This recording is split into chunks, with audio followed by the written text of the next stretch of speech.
A graça e a paz do Senhor Jesus a todos os queridos e amados irmãos e amigos. Que bom ter você aqui comigo. Vamos ler aqui o Salmo de número 16. O título do Salmo aqui na minha Bíblia é O Santo de Deus. Guarda-me, ó Deus, porque em ti me refugio. Digo ao Senhor, tu és o meu Senhor, outro bem não possuo, senão a ti somente. Quanto aos santos que há na terra, são eles os notáveis, nos quais tenho todo o meu prazer. Muitas serão as penas dos que trocam o Senhor por outros deuses. Não oferecerei as suas libações de sangue, e os meus lábios não pronunciarão o seu nome. O Senhor é a porção da minha herança e o meu cálice. Tu és o arrimo da minha sorte. Cai-me as divisas em lugares amenos, é muito linda a minha herança. Bendigo o Senhor que me aconselha, pois até durante a noite o meu coração me ensina. O Senhor, tenho sempre a minha presença, estando Ele à minha direita, não serei abalado. Alegra-se, pois, o meu coração e o meu espírito exulta, até o meu corpo repousará seguro, pois não deixarás a minha alma na morte, nem permitirás que o teu santo veja corrupção. Tu me farás ver os caminhos da vida, na tua presença a plenitude de alegria, na tua destra delícias perpetuamente. O Salmo 16 é um hino que fala da confiança no Senhor. Estudando esse salmo, percebemos que o salmista, ele demonstra a sua confiança em Deus. Ele tinha total certeza da bondade divina e não duvidava do cuidado e da proteção do Senhor. É mais um salmo escrito pelo rei Davi. Ao que tudo indica, Davi escreveu esse salmo em tempo de crise, mas não sabemos, na verdade, em que ocasião. Ao longo desse salmo, nós vamos perceber que Davi deixa bem claro o seu relacionamento pessoal, íntimo com Deus. Repetidas vezes, ele aplica alguns pronomes possessivos. No Salmo ele vai sempre referir-se a Deus como o meu Senhor. Podemos dividir esse Salmo em 5 pontos. Uma vida guardada pelo Senhor, versículo 1 e 2. Uma vida dedicada ao Senhor, versículo 3 a 6. A bênção de uma vida sobre o conselho do Senhor, versos 7 e 8. Uma vida que vence a morte, versículo 9 e o 10, e a realidade de uma vida eterna ao lado do Senhor, no verso de número 11. Primeiro ponto, uma vida guardada pelo Senhor. O Salmo começa trazendo uma declaração de Davi sobre a certeza do cuidado de Deus. Ele diz, guarda-me, ó Deus, porque em ti confio. Aqui, os estudiosos discutem se esse verso é um grito de socorro em meio à crise ou se é simplesmente o conhecimento do salmista de que necessitava da proteção constante do Senhor. Seja como for, nesse verso, Davi expressa a verdade das Escrituras de que Deus é poderoso para guardar o seu povo. Em seguida, Davi declara que Deus é o seu maior tesouro. No versículo de número 2, ele vai dizer o seguinte: digo ao Senhor, tu és o meu Senhor, outro bem não possuo, senão a ti somente. Sem dúvida nenhuma, este é o sentimento de todo cristão verdadeiro, de todos aqueles que colocam Jesus como centro nas suas vidas. Não tem outro. Ele é a presença primordial em nosso ser. Mas, infelizmente, muitas pessoas querem se aproximar de Deus apenas pensando nos bens que Ele pode lhes dar, ao invés de enxergá-lo o maior bem que podem ter em suas vidas. Mas o crente, o cristão genuíno, é como Davi. Ele sabe que Deus é o seu verdadeiro motivo de contentamento, de alegria, de satisfação. Não é à toa que Maria cantou o hino de gratidão ao Senhor e ela diz: a minha alma engrandece ao Senhor e meu espírito se alegra em Deus, o meu Salvador. Não é à toa que tantos quantos servos de Deus cantaram e louvaram a Deus pelos seus feitos e pela sua presença maravilhosa. Segundo ponto, uma vida dedicada ao Senhor. Do versículo 3 até o versículo de número 6. Davi aqui vai fazer um contraste do povo eleito de Deus com o povo que troca o Deus verdadeiro pelos falsos deuses. Ele chama aqueles que são fiéis a Deus como santos que há na terra e notáveis. Mas eles são notáveis não por suas próprias qualidades, mas justamente porque são santos. A palavra santo aqui significa literalmente separado. Os crentes, os cristãos são notáveis porque foram separados como propriedades exclusivas do Senhor. Vamos conferir em 1 de Pedro 2,9.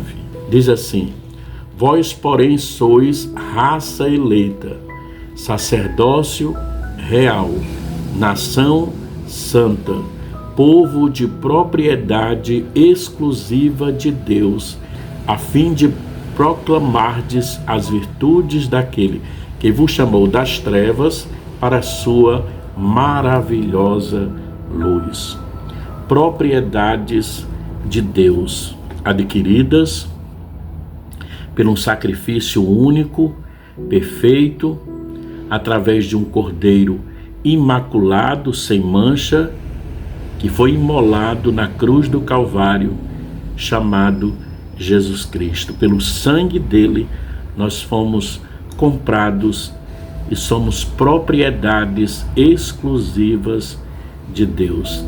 É por isso que os santos de Deus são notáveis, não por causa dos feitos deles, mas por causa da presença do Santo dos Santos na vida desses homens que servem a Jesus.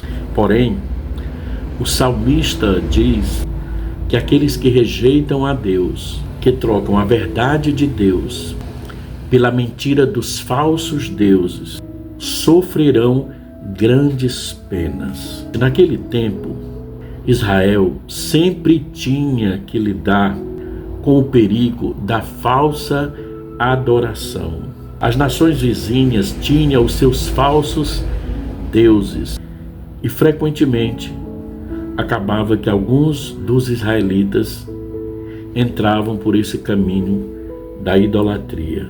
Mas Davi expõe aqui o grande perigo dessa prática e se compromete a jamais prestar culto a esses deuses pagãos que nem mesmo são dignos de terem os seus nomes pronunciados. No verso de número 4, exatamente porque Davi sabe que Deus é o único Deus merecedor de toda a glória. Ele entende que o Senhor é a porção da sua herança, é o seu cálice, é o sustentáculo de sua vida. Nesse ponto, Davi admite que tudo que ele tem vem de Deus como boa dádiva.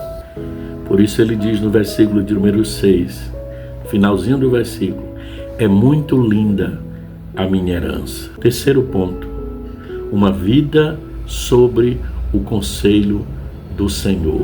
Versos 7 e 8.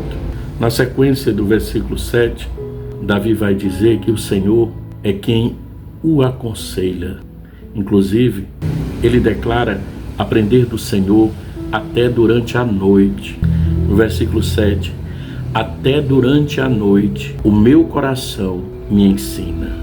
No original, o texto traz a palavra noite no plural, indicando que Davi aprendia noite após noite. Já ao dizer que o Senhor o aconselha, Davi usa uma palavra que transmite a ideia de correção e disciplina. Quer dizer que isto está de acordo com o ensino bíblico de que o Senhor corrige a quem ama e açoita a todo filho a quem recebe. Como está escrito lá em Hebreus 12, versos 5 e o 6. Davi também fala de Deus como seu defensor. Ele diz: o Senhor, tenho sempre a minha presença, estando Ele à minha direita, não serei abalado. No verso 8. Ao dizer que Deus está à sua direita, Davi pensa em Deus exatamente como seu advogado e defensor. Por isso, ele pode afirmar com toda certeza que não há nada que ele possa temer, pois o seu defensor não permitirá que ele seja abalado. Quarto ponto, uma vida que vence a morte. Verso 9 e o 10. Observe que na parte final do Salmo 16, Davi muda o foco do cuidado de Deus nesta vida para o cuidado de Deus na vida do porvir. Ele traz uma afirmação que nem mesmo a morte pode destruir as bênçãos de Deus prometidas àqueles que lhe pertencem. Por isso ele diz: alegra-se, pois, o meu coração e o meu espírito exulta, até o meu corpo repousará seguro, pois não deixarás a minha alma na morte, e nem permitirás que o teu santo veja a corrupção. Verso 9 e 10. Temos que entender uma coisa: a vida terrena não é o bastante para que os servos de Deus possam se deleitar no Senhor.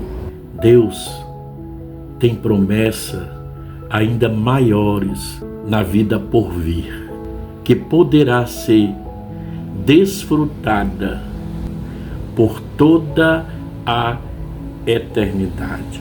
Por isso nós lembramos da palavra que diz: nem olhos viram, nem ouvidos ouviram, e ainda não chegou ao coração aquilo que Deus tem preparado para aqueles que o amam. Mas é necessário estarmos bem esclarecidos de uma coisa: que os crentes só têm acesso a essa promessa pelos méritos de Cristo. É através de Cristo que nós desfrutamos aqui e desfrutaremos das maiores promessas que nos esperam na eternidade. É por isso que o Salmo 16 é também um salmo messiânico. É um salmo que aponta para Cristo. Esses versos foram aplicados de forma imediata a Davi e aos demais crentes do Antigo Testamento, mas seu cumprimento pleno e final dá em Cristo. Esses versos registram uma profecia a respeito do descendente de Davi. Por isso, o apóstolo Pedro aplicou este salmo a Cristo em Atos 2, de 25 a 28. E Pedro aplica essa verdade no seu grande discurso, e muitos creram ali no Evangelho e foram batizados. Depois o apóstolo Paulo também usou esses mesmos versículos para provar a ressurreição de Cristo, conforme a profecia das Escrituras, em Atos 13, de 26 a 39. Então, de uma forma profética, Davi declara no Salmo 16 que ele poderia ter esperança mesmo através da morte, pois um dia ele haveria de ressuscitar por causa daquele que conquistou a morte, Cristo Jesus. Quinto e último ponto: uma vida eterna ao lado do Senhor, no versículo de número 11. Davi vai terminar o Salmo 16 trazendo um breve quadro da eternidade. Então ele diz, no versículo de número 11: Tu me farás ver os caminhos da vida. Na tua presença, a plenitude de alegria. Na tua destra, delícias perpetuamente. A Bíblia não traz tantos detalhes como será a nossa vida na eternidade. Na verdade, é improvável que a linguagem humana seja capaz de descrever as maravilhas da bem-aventurança eterna ao lado de Deus. Temos o exemplo do apóstolo João, quando ele fala da vida futura da igreja com o Senhor. Ele usa amplamente a linguagem simbólica. Aí eu te aconselho a ler Apocalipse capítulos 21 e 22. Você vai conferir bem direitinho aquilo que nós estamos falando. Os simbolismos que João usou para tentar descrever as maravilhas celestiais e eternas com aquilo que nós temos aqui na terra. Ele usa as coisas mais lindas que temos aqui para tentar descrever o que nos espera lá no céu, na eternidade.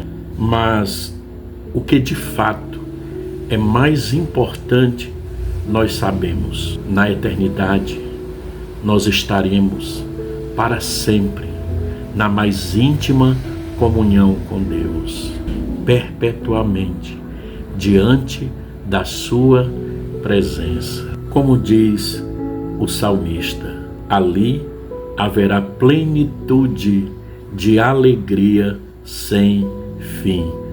Glória a Deus, que maravilha. Eu não sei o que você possa estar passando hoje. De repente você está num dilema tão grande, é um desafio tão grande, né? É uma luta que você tem que vencer, seja no ângulo espiritual, material, físico ou psicológico. Mas acredite numa coisa: Deus é o Deus de promessa. E se nós não conseguirmos aqui, nós teremos o melhor de Deus lá no porvir. Amém? Então, acalenta o teu coração com esta palavra. Que Deus abençoe a sua vida, que Deus abençoe a sua casa, que Deus abençoe a sua família, que Deus nos abençoe em nome de Jesus. Recebe o meu abraço.